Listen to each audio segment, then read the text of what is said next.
talk about like living the world and how evil it is, and know how to like take your first step out of that evil.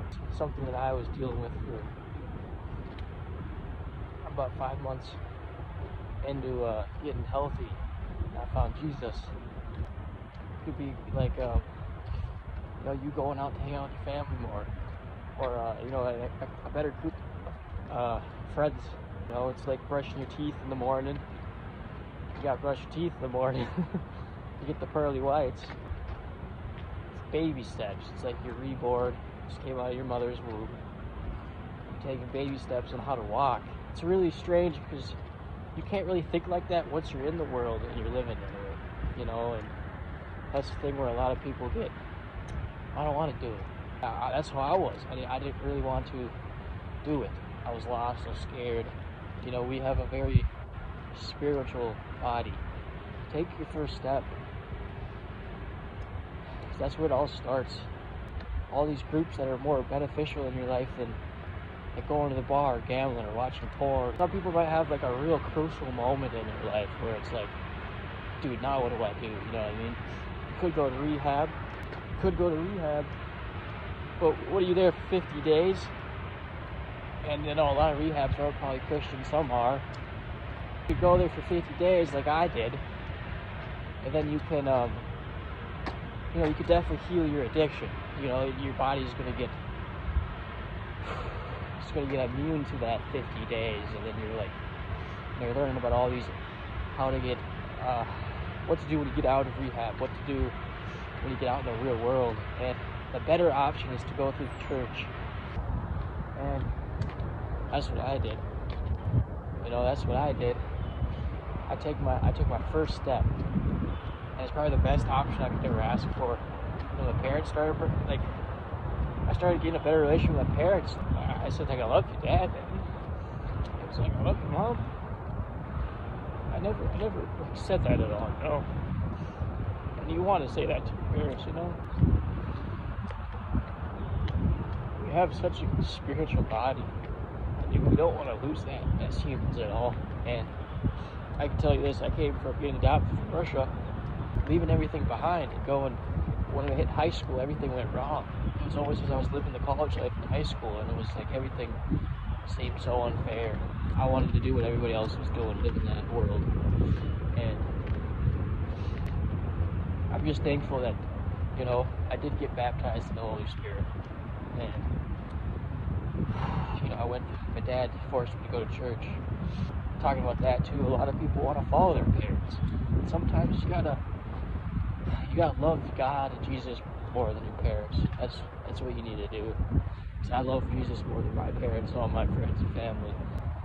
I definitely guarantee you that you should just take your first little bitty step. And I'm here for people where it's like, I can help you out. I've been there. I overdosed on coke. I used to watch porn every day. And I can tell you a lot more about it if you just reach out. I'm definitely still learning as well, because I'm still a new Christian. I've always had Jesus pulling in the back of my head, but it's like, I felt like I was so far gone to the point where it's like, I know how it feels. He took everything away from me when I was reborn in the church, and I dropped to my knees, and I'm a grown man, right? So it's like, how does that happen? It's Jesus and God, they're just something you want to have in your life. It's who created the world, the earth, planets, the birds, the food, the fruits, everything, man. And I tell you, man, he was working on me when I was on my knees in church. Couldn't get up. Literally couldn't get up. And it was like, what are you doing? I used to stand in church with my friend, and it was like, I would see him not wanting to let go, so I didn't let go at all. You know what I mean? I was living the world. It was almost just like, you gotta sometimes escape from who's next to you. Do it by yourself. And I did it. And I'm here now to help others. And hopefully you guys stay along for this road to recovery and this road to greatness. man, Jesus got something planned out for all of you, and I'm ready to grow a kingdom, God's kingdom. I'm definitely ready to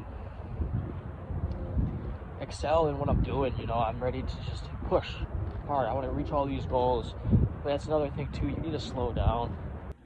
And with that being said, hopefully I give you guys a little bit like an idea of, you know,